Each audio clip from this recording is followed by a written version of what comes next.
Olá, bem-vindo a mais um Entre Nós. O nosso convidado de hoje é o escritor Mário de Carvalho.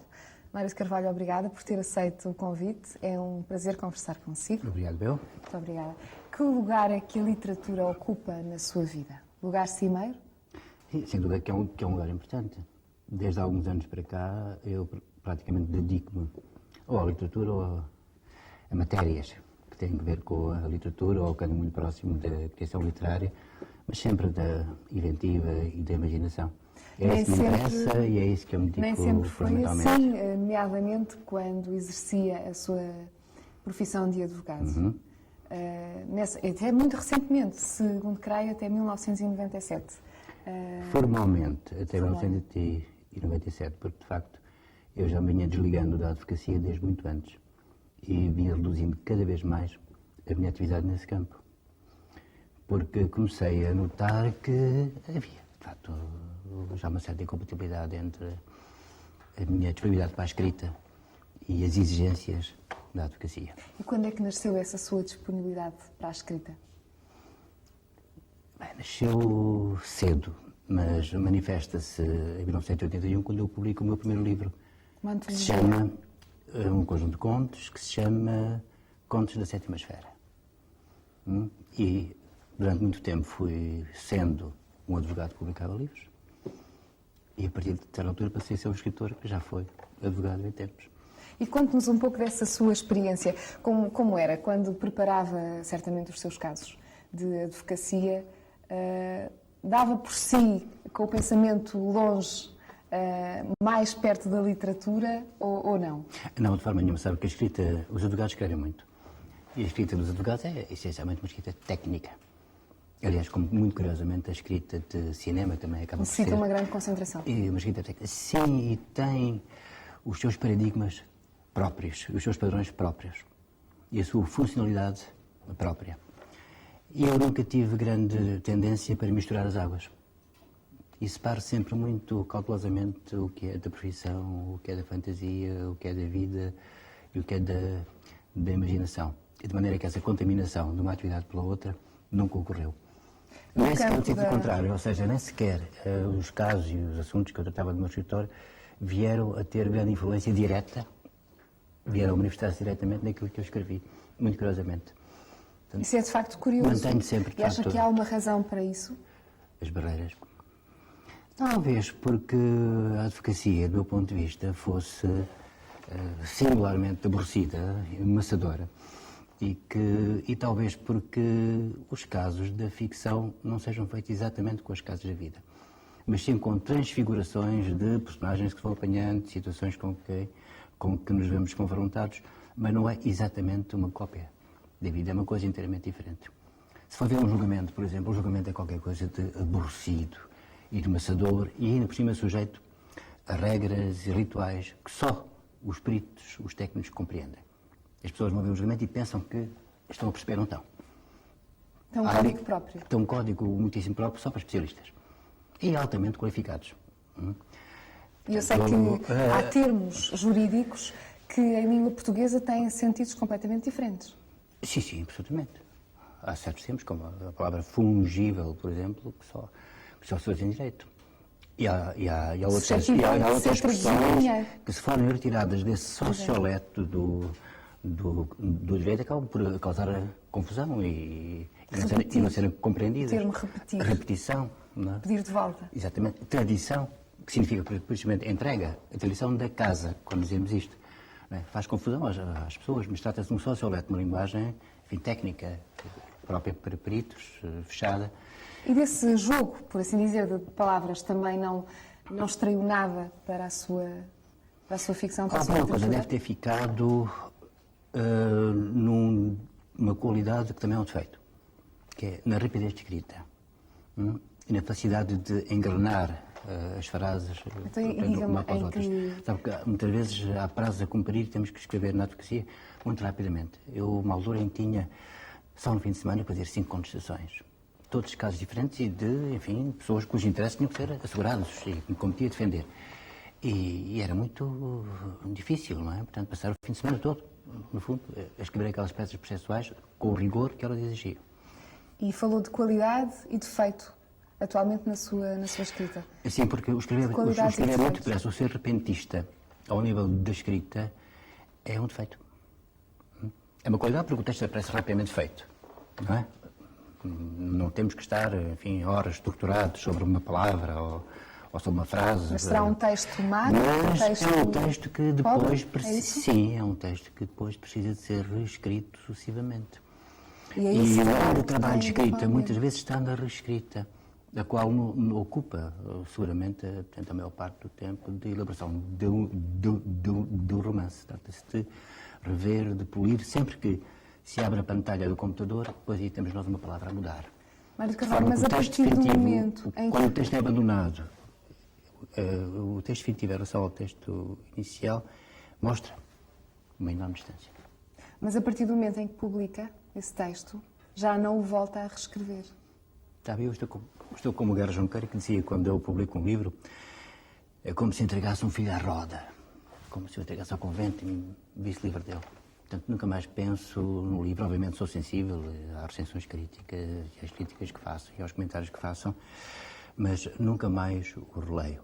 O Alexandre O'Neill muitas vezes falava em lamber a cria, referindo-se àqueles escritores que passam o tempo a ler-se e a reler-se e a rever-se nos seus livros.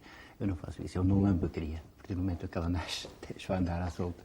E algum dos seus livros sensibilizou de alguma maneira? Perdão? Ou seja, algum dos seus livros deixou-lhe marcas mais profundas ou alguma espécie de nostalgia, de saudade?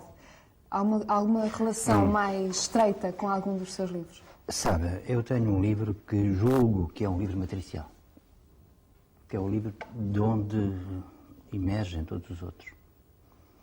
Chama-se O Livro Grande de Tebas, Navio Mariana. É uma obra espessa e complexa, às vezes no seu tudo nada hermética. Um romance? Chamemos-lhe assim. É uma narrativa longa, chamemos-lhe um romance. Mas tenho a ideia que todos os temas que lá estão e todas as preocupações e os espantos que aparecem no Livro Grande de Tebas aparecem depois em todos os livros. Até a temática do cerco, que é muito presente, por exemplo, neste livro.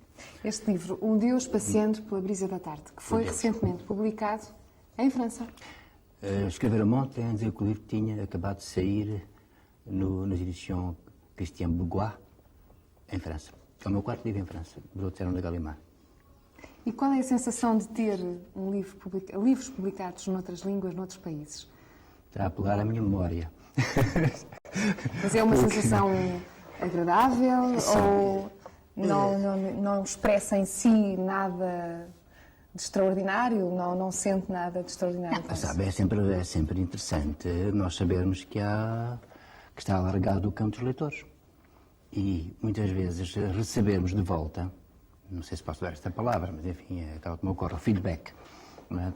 Daquilo que escrevemos. Mas também não estou a ver nenhuma que a substitua. O retorno. O retorno. De recebê-lo noutras línguas e por parte de pessoas que têm mentalidades diferentes e têm até concepções da literatura muito diferentes das nossas. É interessante, por exemplo, ir a um colóquio em Birmingham ou em Frankfurt e ver como é que o leitor estrangeiro reage e a forma como ele lê o livro. Obviamente ele não lê o mesmo livro, ele lê um livro que é traduzido. E logo Isso aí já perde-se é uma diferença. Talvez perde-se alguma coisa, talvez ganhe outra, não é? Mas já é um livro tudo nada diferente.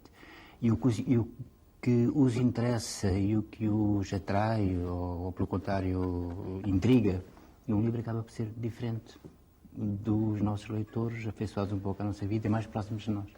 Não deixa de ser E interessante. do que é que trata este livro? Este livro trata de muita coisa, mas no fundamental trata da incapacidade, em termos gerais e abstratos, em termos temáticos gerais, da incapacidade de nós compreendermos o nosso presente. Nós nunca compreendemos o nosso presente. Nós avançamos sempre a compreensão do presente com os instrumentos conceptuais, intelectuais, que vêm do passado. De maneira que a realidade ultrapassa-nos sempre e foge-nos sempre. No caso concreto, nós temos... O livro passa-se no ano de 174, se eu não estou enganado, ou 154. Agora, pode ser que não me ocorra a data. Depois de Cristo, no reinado de Marco Aurélio. Portanto, no tempo em que toda a Península Ibérica estava dominada por Roma. Era uma província romana, ou várias províncias romanas. Passa-se na Lusitânia, concretamente. E temos um magistrado que é confrontado com uma série de situações, algumas novas e inesperadas. É confrontado com uma pequena seita, de uma gente estranha, que professava uma religião oriental, bizarra, em que se falava de um homem que tinha sido crucificado e que não tinha nada a ver com a romanidade, nem com os valores, nem com, enfim, a maneira de estar na vida de um romano. E esta seita era desprezada, humilhada e encarada como qualquer coisa de perfeitamente secundário, como mais uma seita oriental entre as tantas que havia que enxameavam o Império Romano. Este magistrado de que eu falo, que é a minha personagem principal, nunca consigo perceber que o cristianismo ia ser, ao fim e ao cabo, a religião e a ideologia e a doutrina dominante durante os milhares de anos que se seguiram. Eu convidava-o a ler uma parte do livro, pode ser talvez uma parte inicial do livro, para entrarmos um bocadinho neste... Vamos correr esse risco? Universo. Eu acho que sim, é de correr. Então vou ler o princípio do livro, aquilo que os teóricos chamam o incipit. Brilha o céu, tarda à noite, o tempo é lerdo, a vida baça, o gesto flácido. Debaixo de sombras irisadas, leio e releio os meus livros, passeio, rememoro, devaneio, pasmo, bocejo, dormito, deixo-me envelhecer. Não consigo comprazer-me desta mediocridade dourada, pese o convite e o consolo do poeta que a acolheu. Também a mim, como ao orador, amarga o ócio quando o negócio foi proibido. Os dias arrastam-se. Marco Aurélio viveu, cômodo impera. Passei o que passei, peno longe, como ser feliz. Dá-lhe vontade de continuar a ler? Não. Sinceramente, não. A tal questão do filho que se põe... Sim, o livro está entregue. A mim dá-me vontade de o ler. Muito obrigado, mas esse é o seu papel. Este livro deu-lhe muito trabalho de pesquisa. Eu sei que gosta particularmente de... Este livro obrigou-me a derrubar uma biblioteca. Eu, na altura, demorei talvez 2 anos a escrevê-lo. Eu, na altura, li tudo o que tinha à mão sobre o Império Romano e sobre esta época em especial, sobre a época de Marco Aurélio.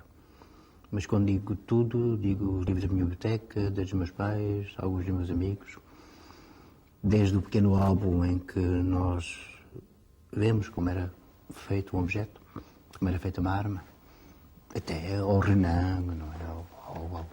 ao grande erudito. E depois o processo de escrever o livro.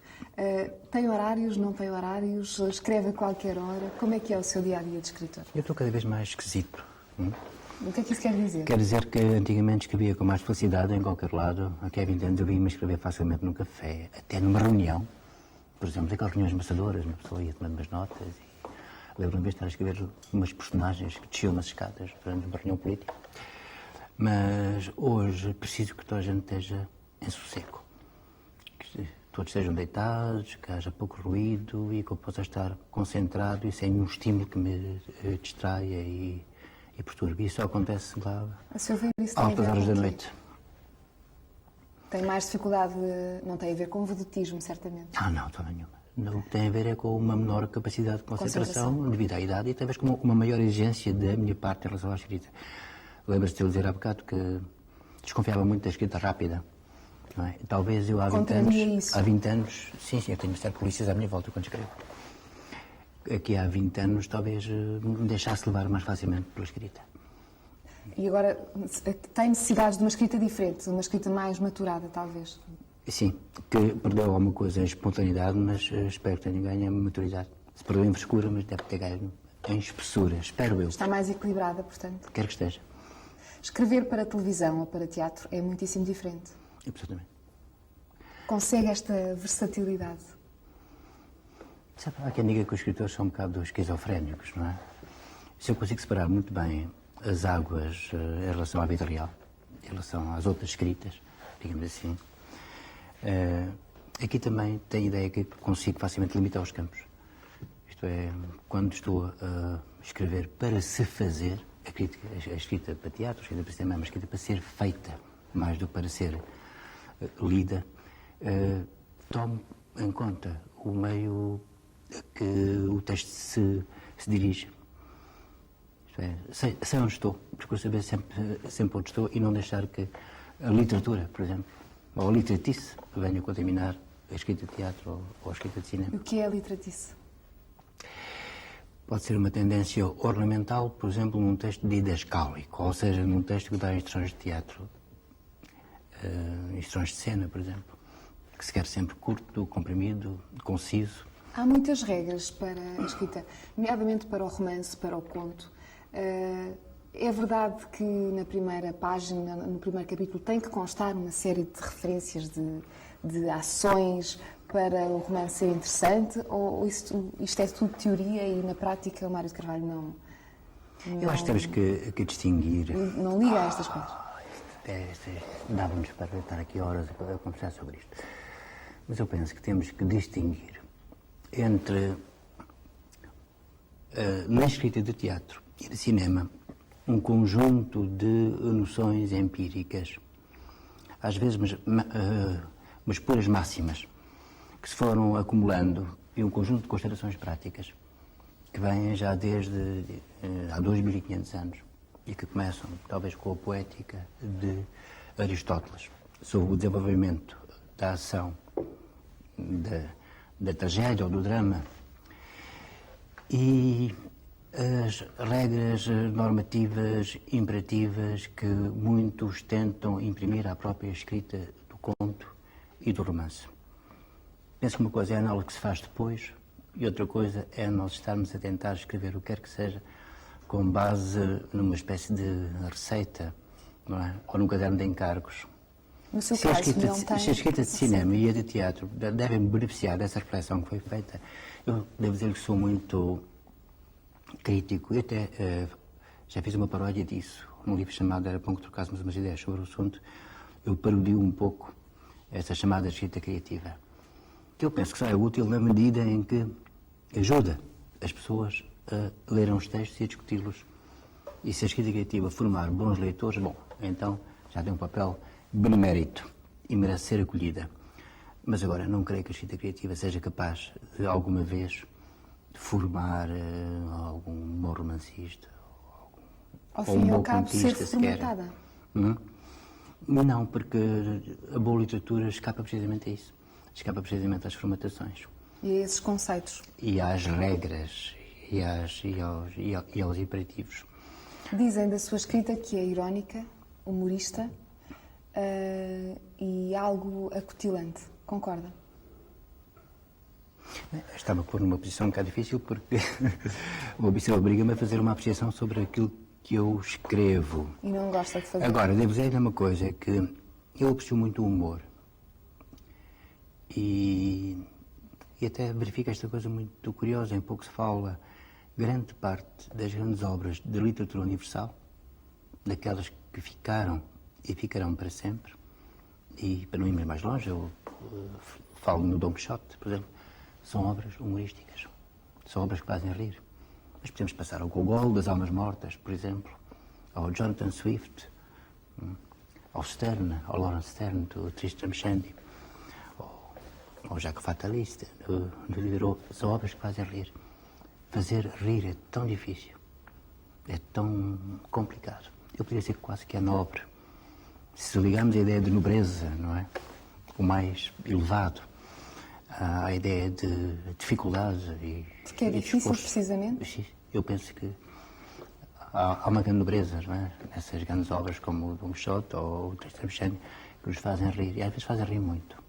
Portanto, Mas isso também tem a ver com humor. o conceito de humor que cada um tem, porque há quem faça rir com muito pouco. Há quem faça rir fazendo cócegas, não é? E há quem ria disso, há quem se satisfaça com um humor muito grosseiro. Mas não é disso que eu estou a falar, Precisamente. não é?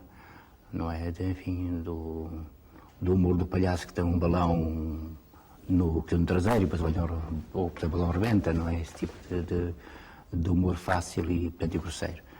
Não é disso que falo. Mas temos exemplos, enfim, desse tipo de humor fácil. Aqui em Portugal podemos dizer revisteiro, não é? Que tem a ver com essa tradição da revista desde os tempos marmotos. Não é? Mas a comédia grega, por exemplo, já é outra coisa, já é muito mais elevada. A comédia de Menandro, por exemplo, é mais elevada do que e esse seu fascínio as comédias primitivas. Do humor vem precisamente daí? Eu tenho a tendência, muitas vezes, de procurar aquilo que é mais difícil e de considerar importante aquilo que é mais difícil. É como nas histórias nos contos, não é? Porquê? Porque é perfeccionista? Porque penso que aquilo que é fácil às vezes não vale a pena. E às vezes aquilo que me é fácil a mim, também considero que não vale muito a pena. Certo tipo de escrita mais hermética, quase automática, quase rítmica, que às vezes me é fácil e que foi muito praticada no século XX.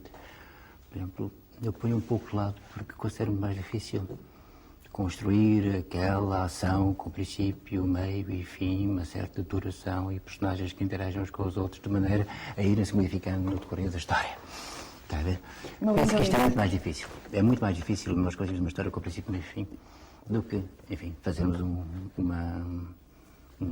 texto discursivo com uma progressão apenas não de ação, mas de imagens e sentimentos. Acha então que a sua obra se insere na dita literatura de exaustão, do John Barth? Porque a exaustão? Foi ele que a definiu assim. Não sei, eu não tenho presente o conceito de literatura de exaustão, mas queria deixar bem claro a importância que dou à história bem estruturada e à história bem construída. Aquela que, no dizer de um formalista russo, muito conhecido, Shklovsky, dá, de certo modo, a impressão de uma ação completa e completada.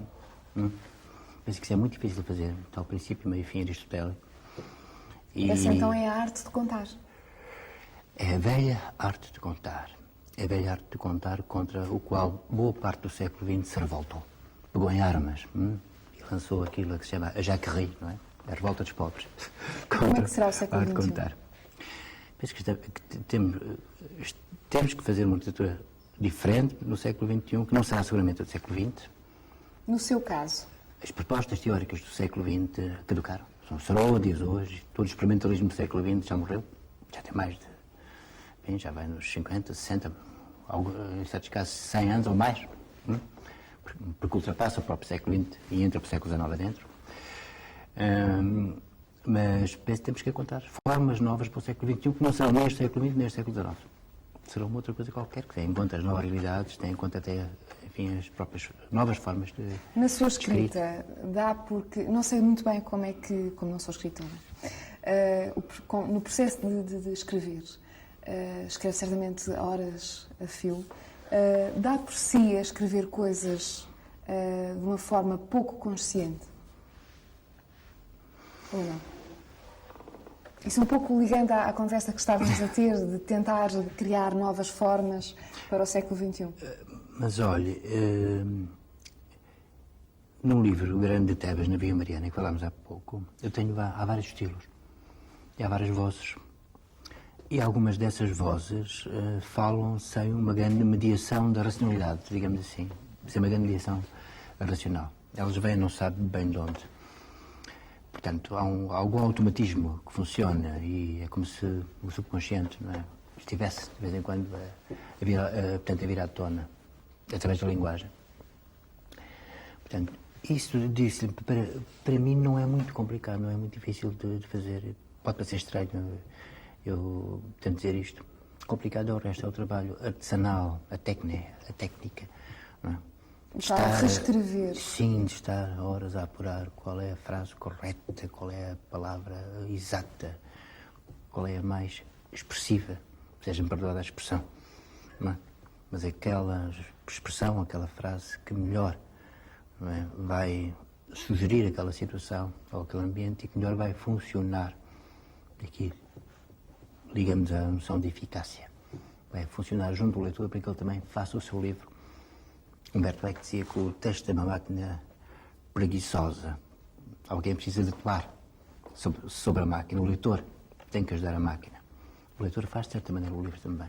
Haverá escritores que não têm essa técnica, não adotaram essa forma de escrita tão insistente, persistente, tão trabalhada. Acha que se revela sempre na escrita de alguém essa falta de cuidado, ou haverá casos em que a inspiração é tal que o resultado é bom, é igualmente bom? Com certeza. Eu penso que sim. Nota, nós temos dois tipos de poetas. Há poetas repentistas, não é? O Bocage. Eu sou Bocage, venho do Nicola, vou parar ao outro mundo se disparas a pistola. Bom, isto parece, diz a lenda que isso foi dito rapidamente e de chofre. Mas o Camões também era considerado um bom dizedor. Eram homens repentistas, capazes de imediatamente, de um momento para o outro, enfim, escrever, dizer. Quase de jorro e... Uma quantidade de versos que eram perfeitos, com a sua métrica perfeita. Há outros poetas que demoram, trabalhando penosamente, horas e horas e horas, dias e dias e dias, sobre o seu poema de 4 ou 5 versos. E nós não podemos dizer que uns são melhores que outros. Uns são repentistas e outros não são. E alguns, como diz o Zé Carlos Pires, são repentistas, mas é depois. O que é que está a escrever neste momento? Olha, neste momento, acabei de escrever a minha colaboração num guião cinematográfico. Portanto, E quer levantar um bocadinho o véu desse guião? Qual é a trama? A mostrar não é minha. Não é sua? A mostrar não é minha. Em que eu, portanto, colaborei na tal escrita técnica de guião. E como não é uma história minha, gostava de não falar dela, porque não sei se a pessoa que a fez está interessada. Quando escreve para teatro, ou para televisão, ou cinema, depois acompanha, tem necessidade de acompanhar a evolução? Não. Não? É o mesmo processo que tem com os livros? Entrega e larga? Exatamente. E devo dizer isto, e há pessoas que vão, se calhar, ficar escandalizadas com o que eu vou dizer, mas têm que compreender que, enfim, nós todos temos a maneira muito própria de encarar estas coisas. Para mim, um ensaio de teatro, com as suas repetições, com a sua insistência, com o seu aperfeiçoamento vagaroso e constante, é qualquer coisa que me é penoso. Fico impaciente. Ainda por cima, se somarmos a isso ao fato de serem ditas palavras que são minhas, de ouvir dizer-me, é qualquer coisa que me incomoda. Me incomoda muito. Não gosto de ouvir as minhas palavras, não gosto de ouvir os meus textos e não gosto de assistir a ensaios e muito menos a filmagens. É um pavor. Estar horas à espera que uma nuvem descubra o sol. Diga. Porquê que não gosta? Não sabe? Porque sou impaciente. Não tenho paciência. E depois é como se houvesse um abuso, ou seja, uma coisa que eu destinei a outros, que eu mandei no vento, não é? O livro é dos leitores? É devolvida e eu não pedi para ser devolvida. É isso? O livro é dos leitores? Sim, o livro é dos leitores e a peça é do público. E para quando um próximo romance? Não sei, talvez agora eu esteja mais desafogado, digamos assim, e possa pensar em retomar materiais que tenho já adiantados durante este ano. Mário de Carvalho, foi um prazer conversar consigo. Muito Sim, obrigada muito por ter obrigado. vindo ao programa. Obrigado. Chegámos ao fim de mais um programa. Se nos quiser enviar as suas opiniões e sugestões, já sabe que o pode fazer para o nosso e-mail, que é o entrenos@univ-ab.pt. Então, até breve. Obrigada. Obrigada também, Mário de Carvalho.